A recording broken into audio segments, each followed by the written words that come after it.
Radio activity तथा nuclear energy का हम लोग देखेंगे आज से क्वेश्चन। ठीक है, करीब 25 से 30 क्वेश्चन इसमें करेंगे और डिटेल से।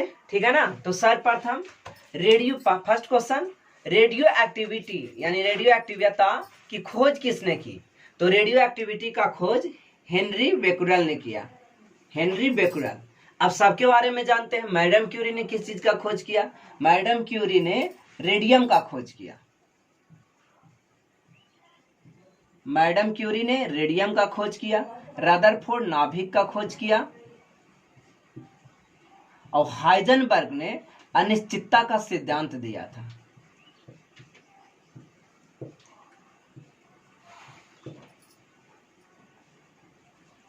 ठीक है, तो इस प्रकार से पहला क्वेश्चन का आंसर क्या हुआ? बी। सेकेंड क्वेश्चन है गामा किरणें हैं। गामा किरणें किस प्रकार का किरण है, किस प्रकार का ऊर्जा है, इसकी व्याख्या। तो गामा किरणें उच्च ऊर्जा युक्त इलेक्ट्रॉन है। तो गामा किरणें के पास तो इलेक्ट्रॉन है ही नहीं, तो ये ऑप्शन गलत। फिर देखिए, उच्च ऊर्जा युक्त विद्युत चुंबकीय तरंग, तो यह सही है। यानी हाई एनर्जी के साथ इलेक्ट्रोमैग्नेटिक ये वेव था। हमने देखा था पिछले क्लास में कि गामा जो किरणें है वो हाई इलेक्ट्रिक मैग्नेटिक वेव है। अब इलेक्ट्रॉन तो है ही नहीं, तो ये भी गलत। और पॉजिट्रॉन क्या होता है? तो इलेक्ट्रॉन के अपोजिट को पॉजिट्रॉन कहते हैं। पॉजिट्रॉन का सिंबल E+ होता है, तो ये भी आंसर नहीं होगा। ना इलेक्ट्रॉन प्रोटॉन ये सब जो लगा रहे, गामा किरण न्यूट्रल होता है। तो इस प्रकार से गामा किरणें जो है उच्च ऊर्जा युक्ति विद्युत चुंबकीय तरंग है। थर्ड क्वेश्चन, नाभिकीय रिएक्टर में नियंत्रक छड़ बनी होती है। तो नाभिकीय रिएक्टर के बारे में हम लोग देख रहे थे पिछले क्लास में कि इसका यूरेनियम और प्लूटोनियम, इसका उपयोग जो होता है वो ईंधन के रूप में होता है। यूरेनियम और प्लूटोनियम का प्रयोग किसके रूप में होता है? ईंधन के रूप में होता है। ठीक है। ग्रेफाइट का जो प्रयोग है ये विमंदक के रूप में होता है, यानी न्यूट्रॉन की गति को कम करने के लिए। न्यूट्रॉन की गति को कम करने के लिए। और कैडमियम का जो प्रयोग होता है वो नियंत्रक छड़ के लिए। कैडमियम का प्रयोग किसके लिए होता है? नियंत्रक छड़ के लिए। कैडमियम, एक ऑप्शन और हो सकता है, कैडमियम रहे या फिर बोरॉन। ठीक है, तो इसका सही आंसर आएगा सी।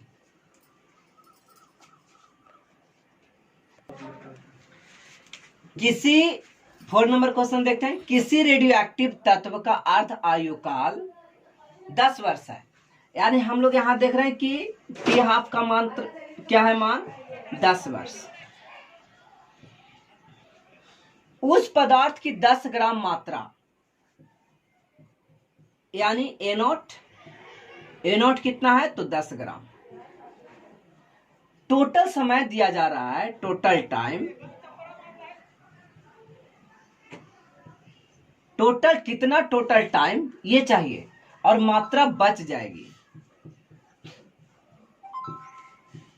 यह 1.25 ग्राम। तो एक तरीका बताया गया था कि जब एक बार अर्धायु किया जाएगा तो A0, फॉर्मूला क्या था? A0 T½ फर्स्ट, A0/2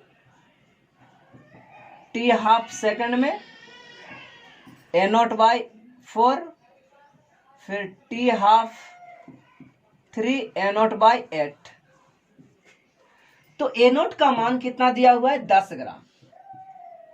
10 ग्राम जब एक बार अर्धायु होता है, एक बार अर्धायु मतलब 10 वर्ष, तो मात्रा ये बच जाता है 5 ग्राम। फिर एक बार जब और अर्धायु होता है तो ये मात्रा बच जाता है 2.5 ग्राम। एक बार और अर्धायु होगा तो ये मात्रा, इसके फिर से आधा करेंगे तो 1.25 ग्राम। तो यही क्वेश्चन किया था कि कितना समय के बाद, तो 10 वर्ष, 20 वर्ष, 30 वर्ष, यानी 10 वर्ष प्लस 10 वर्ष प्लस 10 वर्ष, ये टोटल 30 वर्ष में जो ओरिजिनल मात्रा 10 ग्राम था, ये मात्रा 1.5 2 5 हो गया 30 वर्ष के बाद। कितना वर्ष के बाद? 30 वर्ष के बाद। तो इस प्रकार ये आंसर हो गया बी। क्वेश्चन नंबर 5, फोन कर देना। क्वेश्चन नंबर 5 देखते हैं। परमाणु भट्ठी में ग्रेफाइट का कार्य करता है। देखिए ग्रेफाइट का कार्य क्या है परमाणु भट्ठी में, न्यूक्लियर रिएक्टर में ग्रेफाइट का कार्य। तो विमंदक का कार्य सबसे पहले देखिए। तो विमंदक जो होता था, विमंदक का कार्य बताया जाता है सोडियम। विमंदक का कार्य भारी जल D2O और ग्रेफाइट को कार्बन ही बोलते हैं। नियंत्रक क्षण ये कैडमियम का रॉड, CD कैडमियम का रॉड और बोरॉन का रॉड। शीतलक के लिए द्रवित सोडियम, पिघला हुआ सोडियम और ईंधन के रूप में यूरेनियम और प्लूटोनियम। ठीक है, तो इस प्रकार से परमाणु भट्ठी में ग्रेफाइट का कार्य कौन करता है? तो परमाणु भट्ठी में ग्रेफाइट का कार्य विमंदक का है। नेक्स्ट क्वेश्चन 6 नंबर, कृत्रिम रेडियो एक्टिविटी की खोज किसने किया? तो सबसे पहले ए ऑप्शन देखते हैं। ए ऑप्शन में दिया हुआ है मैडम क्यूरी, बी ऑप्शन में बेकुरल, सी ऑप्शन में रदरफोर्ड, डी ऑप्शन में आई क्यूरी और जूलियट। आई क्यूरी का पूरा नाम, आई को फुल फॉर्म अगर करें तो इरने होगा। क्या होगा? इरने, क्यूरी और जूलियट। मैडम क्यूरी रेडियम का आविष्कार किया, मैडम क्यूरी रेडियम का आविष्कार। बेकुरल ने रेडियो एक्टिव, प्राकृतिक रेडियो एक्टिव, रेडियो सक्रियता, और रदरफोर्ड नाभिक, और आई क्यूरी, इरने क्यूरी और जूलियट ने कृत्रिम रेडियो एक्टिव। यही ऑप्शन सही है, कृत्रिम रेडियो एक्टिव। तो इस प्रकार से option number D. Question number 7, परमाणु नाभिक में से किसके निकलने पर परमाणु संख्या या द्रव्यमान संख्या अपरिवर्तित रहती है? यानी कि इसमें कोई परिवर्तन नहीं होता है। तो सबसे पहले आप इस क्वेश्चन को पॉज करके और सही आंसर लगाकर कॉपी पर लिख लें, उसके बाद इसको मिलाएं आंसर। ठीक है, तो ए में कहता है कि अल्फा रे। हम लोग जानते हैं कि अल्फा जब किरण निकलती है किसी भी परमाणु से तो 4 की कमी द्रव्यमान संख्या में 4 की कमी और परमाणु संख्या में 2 की कमी होती है। द्रव्यमान संख्या में 4 की कमी और परमाणु संख्या में 2 की कमी। बीटा निकलने पर द्रव्यमान संख्या में कोई परिवर्तन नहीं, यानी कोई परिवर्तन नहीं, और परमाणु संख्या 1 वृद्धि हो जाती है, 1 बढ़ जाती है। अब गामा किरणें में परमाणु संख्या में भी कोई परिवर्तन नहीं, परमाणु द्रव्यमान भी कोई परिवर्तन नहीं और परमाणु संख्या में भी कोई परिवर्तन नहीं। इस प्रकार से अल्फा का अगर सिंबॉलिक देखा जाए तो 4, 2, बीटा 0, 1, -1 और गामा 0, 0। तो इस प्रकार आंसर सी सही। क्वेश्चन नंबर 8, आयनीकरण क्षमता सबसे अधिक होता है किसमें? तो आयनीकरण क्षमता के बारे में हम लोग देखते हैं। जो शरीर में प्रदीप्ति उत्पन्न कर दे, शरीर को हार्मफुल पहुंचाए, किसी भी चीजों को नष्ट करने के इसके पास जो क्षमता होती है वो कहलाती है आयनीकरण। तो आयनीकरण सबसे ज्यादा होता है अल्फा कणों की, उससे थोड़ी सी कम बीटा कणों की और सबसे कम गामा कणों की। ठीक है, ये आयनीकरण, आयोनाइजेशन। दूसरा होता है वेधन शक्ति, यानी वेध दे। तो वेधन शक्ति में हम लोग देखे थे, वेधन शक्ति में कि सबसे ज्यादा गामा की वेधन शक्ति होती है, क्योंकि ये लोहा के रॉड भी रहेगा 4 सेंटीमीटर का, तो उसको भी ये वेध पाएगा। बीटा उससे थोड़ा सा कम और अल्फा में सबसे कम वेधन शक्ति होता है। और एक होता है वेग।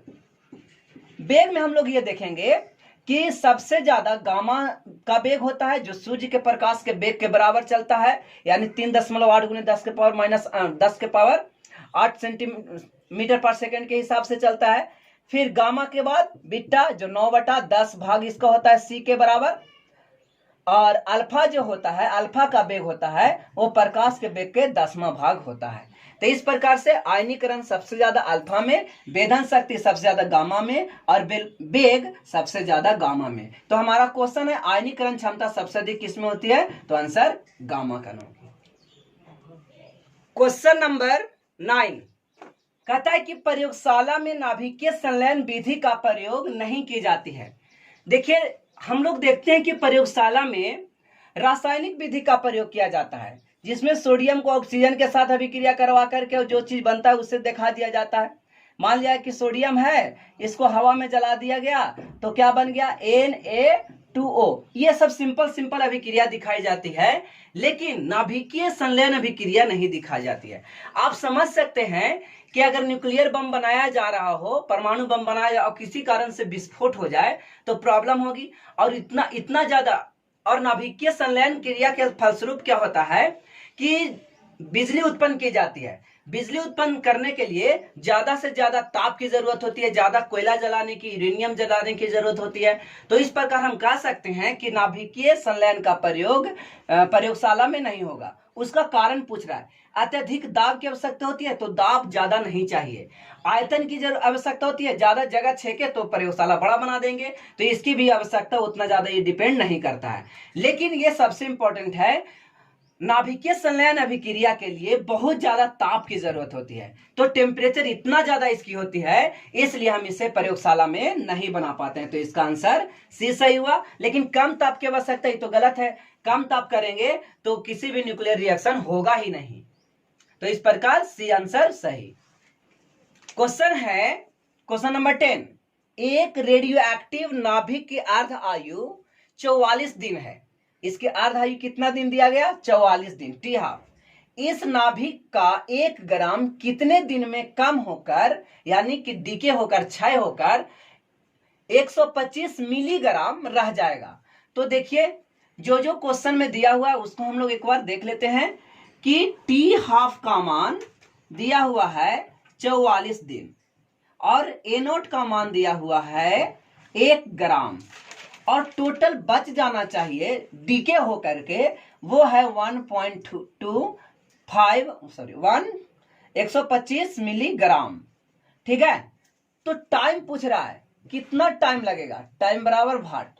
तो हमने जो देखा था कि 1 ग्राम है, एक बार जब अर्धायु होता है तो 44 दिन में कोई भी काम 1 ग्राम कितना में बदल जाएगा, 0.5 ग्राम में। ठीक है ना। अब ये 0.5 ग्राम 44 दिन के बाद कितना बदल जाएगा, 0.25 ग्राम में। फिर ये 44 दिन के बाद ये कितना बदल जाएगा, 0.125 ग्राम में। अब देखिए हमारा तो ये अभी आंसर आया ग्राम में, लेकिन यहाँ पे मिलीग्राम की बात कर रहा है। तो हम लोग जानते हैं कि 1 ग्राम 1 मिलीग्राम या 1 ग्राम बराबर 1000 मिलीग्राम। ठीक है, तो इस प्रकार देखा जाएगा तो 0.125 ग्राम के जगह पर कितना लिख सकते हैं, यहाँ पे 1000 मिलीग्राम।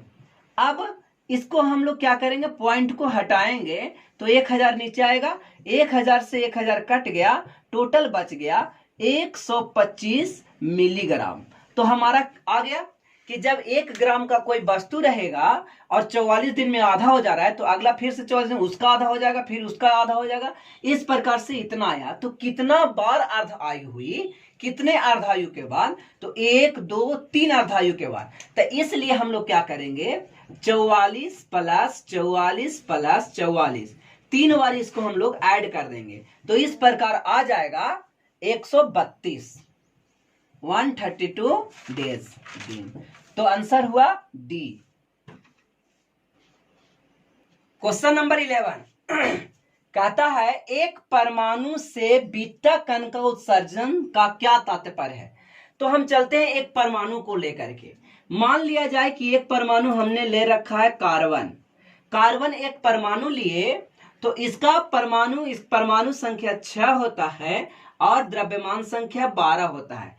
इसमें से क्या करते हैं कि एक बीटा कण को निकालते हैं। क्वेश्चन के अनुसार बीटा कण का उत्सर्जन का तात्पर्य पूछ रहा है, तो हमने एक परमाणु ले लिया, बीटा कण का उत्सर्जन किया, तो यहाँ पे क्या मिल रहा है, तो यहाँ पे नाइट्रोजन मिल रहा है, आइसोटोप्स वाले नाइट्रोजन, जिसका 7 हो गया, परमाणु संख्या कितना हो गया 7।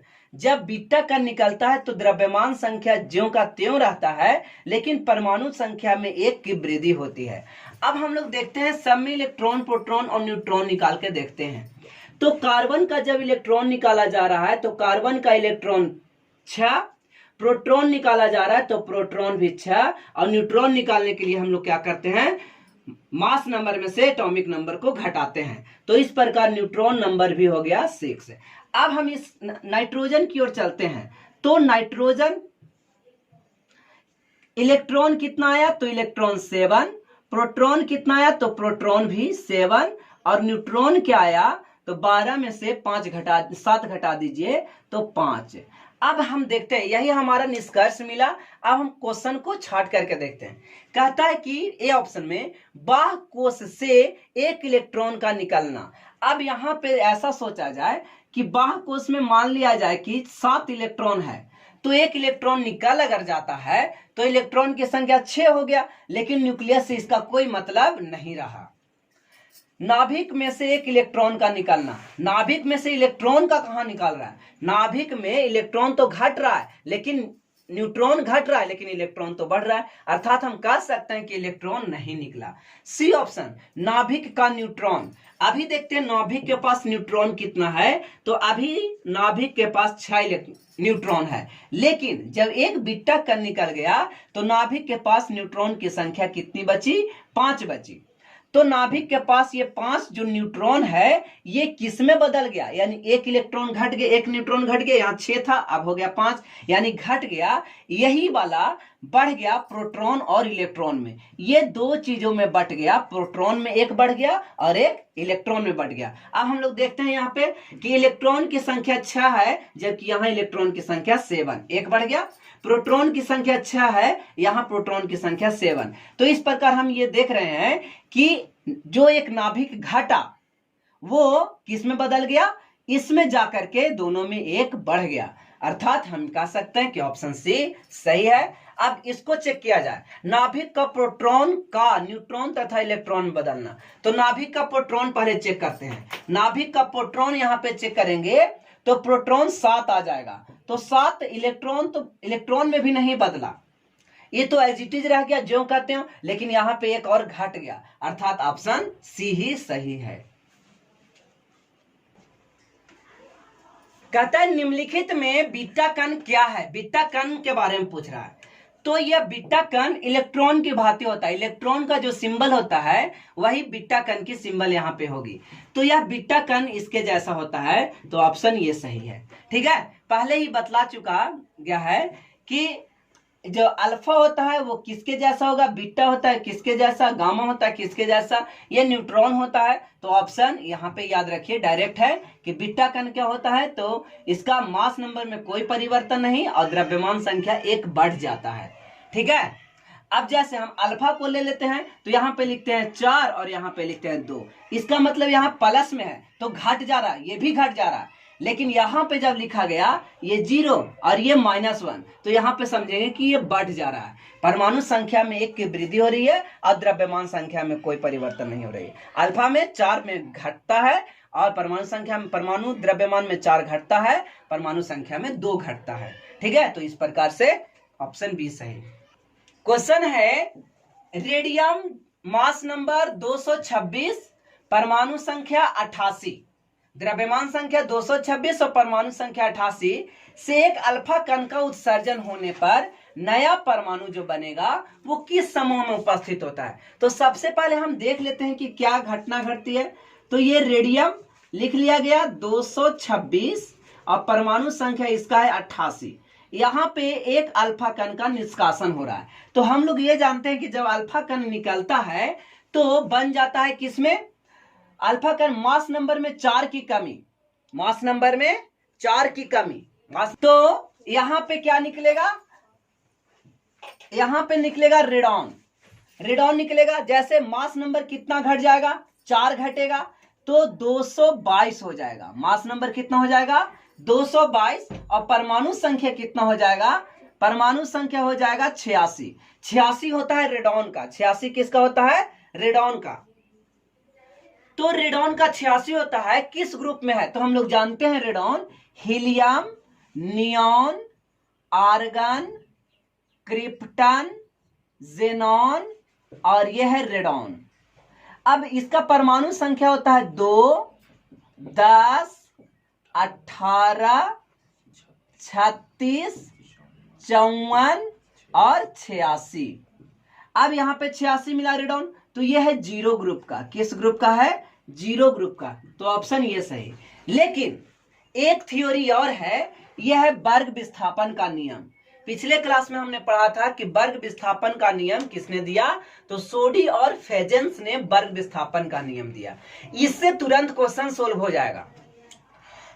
इसमें यह कहा जाता है कि जब एक अल्फा कण निकलेगा तो 2 वर्ग पीछे चला जाएगा। अल्फा कण निकलेगा तो कितना वर्ग पीछे चला जाएगा? 2 वर्ग पीछे चला जाएगा। और एक बीटा कण निकलेगा तो 1 वर्ग आगे चला जाएगा। तो यहां पे हम लोग देखेंगे कि ये रेडॉन किस ग्रुप में है? तो रेडॉन सेकेंड ग्रुप में है। सेकेंड ग्रुप में जो एलिमेंट होता है उसका नाम है beryllium, magnesium, calcium, strontium, barium और रेडियम। तो रेडियम यहाँ सेकेंड ग्रुप में है। यहां से एक अल्फा निकला तो 2 ग्रुप की कमी आएगी, तो ये दूसरा में है, तो एक पहला ग्रुप और ये जीरो ग्रुप। तो जीरो ग्रुप में आंसर डायरेक्ट यहाँ पे टिक आउट कर सकते हैं। ठीक है।